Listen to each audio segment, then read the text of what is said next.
নারায়ে তাকবীর।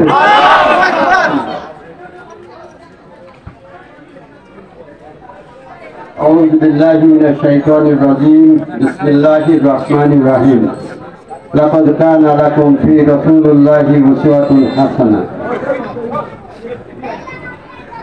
আজকের এই ৬ নম্বর ওয়ার্ড কর্তৃক আয়োজিত সাইদি সাহেবের দোয়া এবং সিরাত মাহফিল উপলক্ষে আয়োজিত আজকের এই প্রোগ্রামের সম্মানিত সভাপতি, পরিচালক, প্রধান অতিথি, বিশেষ অতিথিবৃন্দ ও সম্মানিত উপস্থিতি, আসসালামু আলাইকুম ওয়া রাহমাতুল্লাহি ওয়া বারাকাতুহু। আল্লাহ পাকের সাথে আগন্তুক প্রশংসা যিনি আমাদেরকে এই প্রোগ্রামে আসার তৌফিক দান করেছেন, সকলে আলহামদুলিল্লাহ। দুরূদ ও সালাম জানাই সেই মানবতার মুক্তির দূত, আকায়ে নামদার, তাজদারে মদিনা, দুলহায়ে মদিনা, হযরত মুহাম্মদ সাল্লাল্লাহু আলাইহি ওয়াসাল্লাম। সিরাত, আল্লাহ রাসূল সাল্লাল্লাহু আলাইহি ওয়াসাল্লাম জন্ম, শৈশব, কৈশোর, যৌবন মক্কায় অবস্থান করছিল, তাই কি না? এই মক্কায় অবস্থানকালীন সময়ে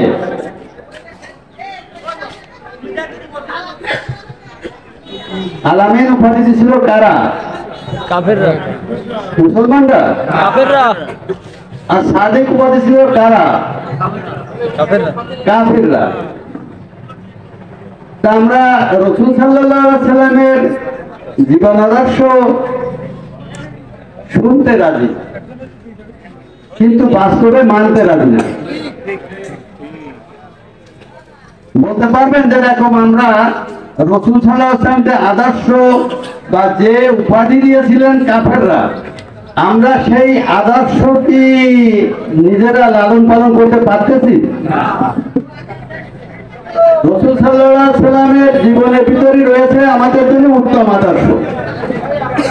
তা রাসূল সাল্লাল্লাহু আলাইহি ওয়াসাল্লামের জীবনে কোনোদিন মিথ্যা কথা বলেননি। আমরা যদি সে মিথ্যা কথা ছাড়তে না পারি, মুনাফিকের লক্ষণ কয়টা? 3টে, মতান্তরে 4টে। তার ভিতরে 1 নম্বর হচ্ছে কথায় কথায় যে মিথ্যা কথা বলে। তাহলে আমরা কিন্তু এখানে যারা আসছি তারা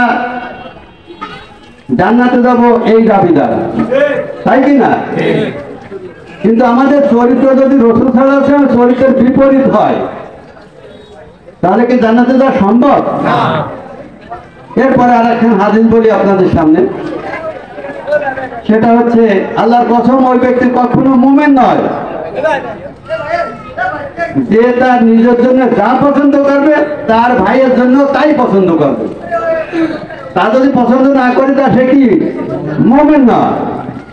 এখানে নামাজ পড়ার কথা বলিনি, রোজা থাকার কথা বলিনি, হজ করার কথা বলিনি, যাকাত দেওয়ার কথা বলিনি।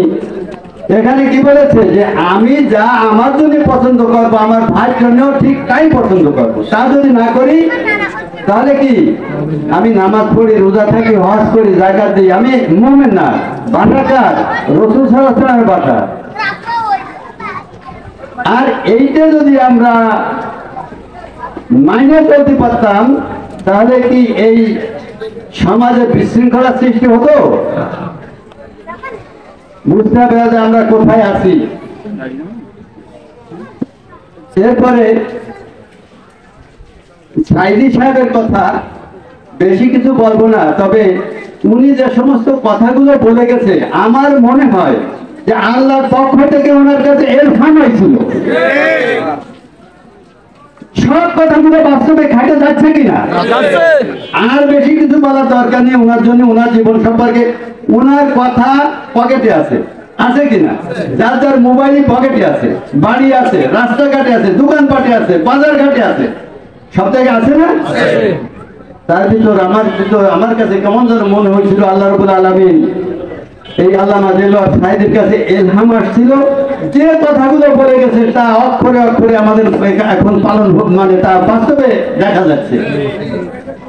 এরপরে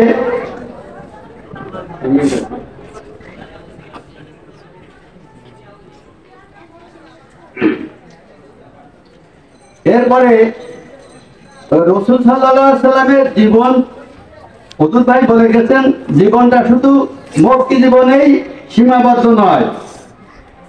জন্ম থেকে মক্কা থেকে হিজরত করে যাওয়ার পরে ওই ঘটনাগুলো আমরা ধরি না যেরকম ওইটে আসলে সিরাত ওনার জীবনী, কিন্তু গুরুত্বপূর্ণ জীবনটা তো মদিনায় দিয়ে গেছে। আল্লাহ রাসূল সাল্লাল্লাহু আলাইহি সাল্লামের আল্লাহর মোবারক শহীদ হয়েছে মাদানী জিন্দেগিতে, মক্কায় কি হয়েছে? উহুদ প্রান্তরে যুদ্ধক্ষেত্রে যে তার ওনার দান্দান মোবারক শহীদ হলো, মাথা ভাঙিছে, মাথা ফাটাইছে, তাও উহুদ প্রান্তরে, তাই কি না? সারা শরীর রক্তাক্ত করেছে, এটা অবশ্যই মক্কার জিন্দেগিতে। আমাদের